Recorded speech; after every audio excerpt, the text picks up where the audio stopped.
My girl Brie Larson, even with the tank top sequence, it could not bring people in to see The Marvels, a movie that everybody knew was going to be a failure once it got announced. Everybody knew it was going to be a disaster. But I got to be real.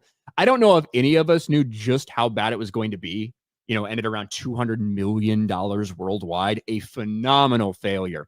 And the director, Nia DaCosta, who is celebrated by Marvel, the first Black female director, and who even throughout, even as it's like bombing and losing hundreds of millions of dollars for the company, celebrated as the highest grossing movie from a Black female director in history. These were actually the articles that were coming out. She's been very adamant ever since this movie came out that this was not her vision, that she didn't want to work this way, that, it was a problem with Marvel, not a problem with her, stuff like that. Well, once again, because she's directing an upcoming movie that's set to come out in a couple months, she's speaking out a little bit about some of the problems that she's had on our past works, including The Marvels. This is the quote that's going viral today. The Marvels director, Nia DaCosta, says the lack of a solid script was one of the issues she had with the film. That's just going to wreak havoc on the whole process. There was a certain point when I was like, okay, this isn't going to be the movie that I pitched. And I think it's important to note that with all, because this is what you see from all of the big headlines, Culture Crave, Hollywood Handle, everything. They're coming out specifically focusing on the Marvels. It should be important to note that she didn't just talk about the Marvels in this interview, right? This is originally coming from The Hollywood Reporter. Nia DaCosta reveals her one amendment to Alex Garland's 28 years later The Bone Temple script, More Infected. She actually mentions both of the previous movies that she worked on. Making the 28 years later sequel is one of the best filmmaking experiences I had, DaCosta said. One of the issues I had with Candyman and Marvels was the lack of a really solid script, which is always just going to wreak havoc on the whole process. That's what she said. So it's not like she specifically went out of her way to just mention the Marvels or anything, but most of the headlines and most of the articles that are coming out are failing to mention that. So I thought it was important to note. She said that for Candyman too.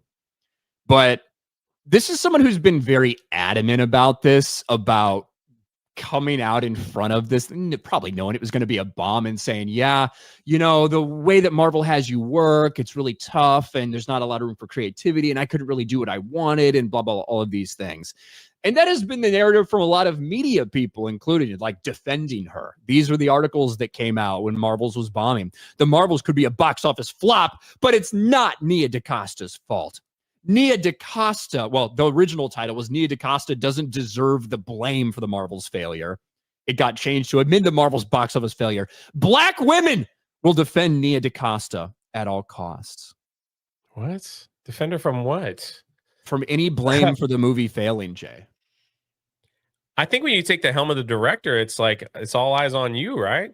Like, did get a lot of the credit and a lot of the blame if things go bad. And if she thought from the beginning that it was going to be a complete failure or they wouldn't work with her, why would she even continue the project? I guess she had a contract or something. I'm not sure, but she wanted to get paid, Jay. Yeah, that's true. So just deliver something mediocre, just so I can. The funny thing is, like, the way people jumped out to like defend her. It's not like we're talking about Sam Raimi in a Multiverse of Madness situation. Like, in Sam Raimi is this like celebrated director that has all this long history of works and everything. Nia DaCosta had done one tiny indie movie and Candyman, low budget kind of horror movie with Jordan Peele executive producing before the Marvels. That's it, right? They hired her. This is why Marvel hired her. They hired her because she was a woman. They hired her because she was a minority, and they wanted to brag about those things. Correct. So correct. The same thing they did with freaking Black Panther. The people that they put in charge of Black Panther, Bob Iger hangs that from his mantle that they brought the first black superhero, and look how good he did. Totally ignoring Blade and others that's gone before. Like they love hanging that stuff, those participation trophies on their wall. You're 100% correct, because that's all I saw in the advertisement of this film. Go see the movie of the first Black woman director. Like, that's what they were always adding to all the It was just like, that's not how you market a film for people to go see that. And then when it doesn't do well, it's like, let's play the race card and say, well, white people didn't want to go see the film. It's just like, it's disgusting that's the kind of shield that they use.